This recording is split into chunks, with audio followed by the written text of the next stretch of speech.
Tip, the Falcon, and astronaut Mike Dexter here to greet you as usual. That's right. Looking fantastic, Falcon. Apparently the new diet is working out. Good for you. Whatever. As you can see, I have no coffee because I have consumed probably 3 of those large cups. 3, I tell you 3. And I am probably going to have to excuse myself at some point to use the facilities.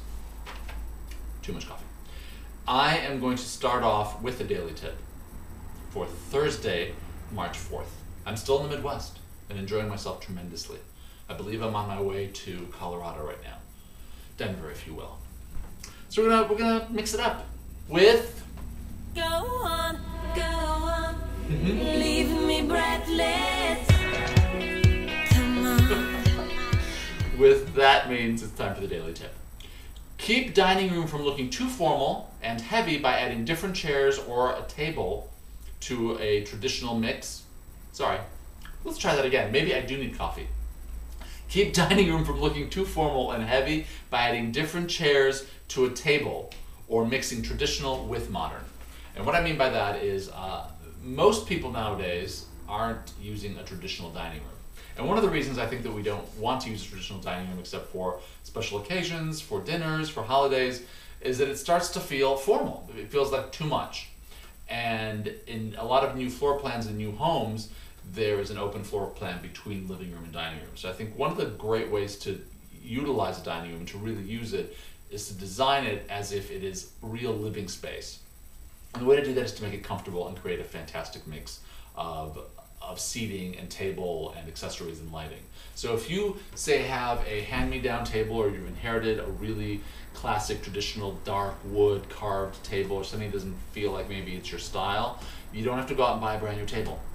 You can use the table you have, and instead of having matching chairs, go out and get some interesting chairs, something contemporary, maybe even something kind of funky, depending on what your style is or your taste. You can recover the chairs, you can paint the chairs, you can slip cover the chairs. There's so much that you can do to break up the dark wood of the table and to also keep the room a little light and airy and a little bit more interesting.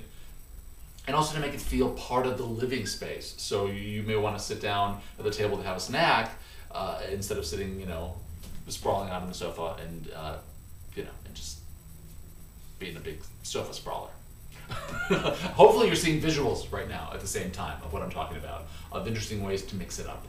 Because I think that the dining room is probably one of the least used rooms in the house, and it winds up being the room where you put stuff on the table, the mail goes on there, files go on there, things you're working on go on there, and it should really be used to...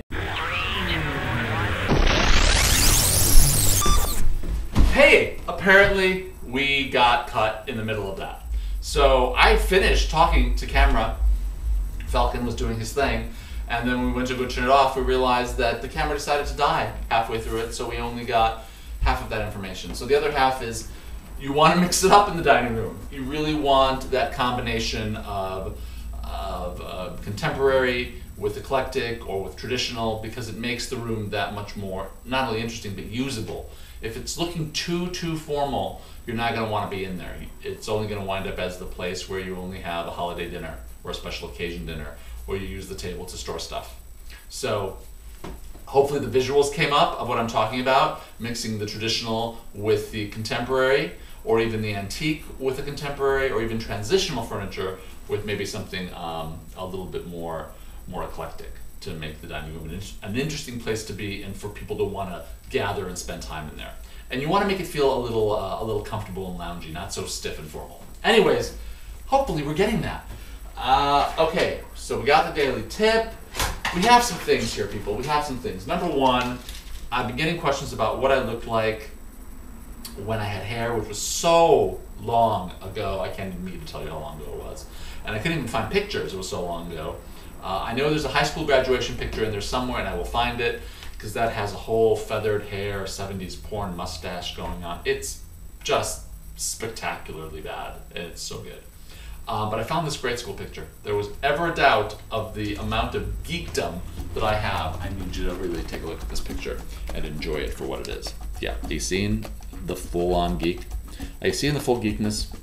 I want you to notice the double-breasted blazer, which had matching pants, which I picked out. Of course, there was a tie involved. Of course, there was. Of course, and the hair and the cheesy smile. That right there, I was training to be a just got attacked by a tulip, a talk show host or a game show host, apparently. Anytime I ever think, all of a sudden I look at this picture.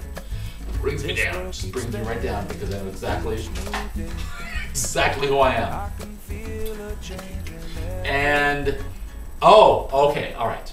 You know my love of of all things tasty and sweet, and how difficult it is for me to curb that because I'm trying to get rid of some of the chunky monkey. And you, stop it, stop.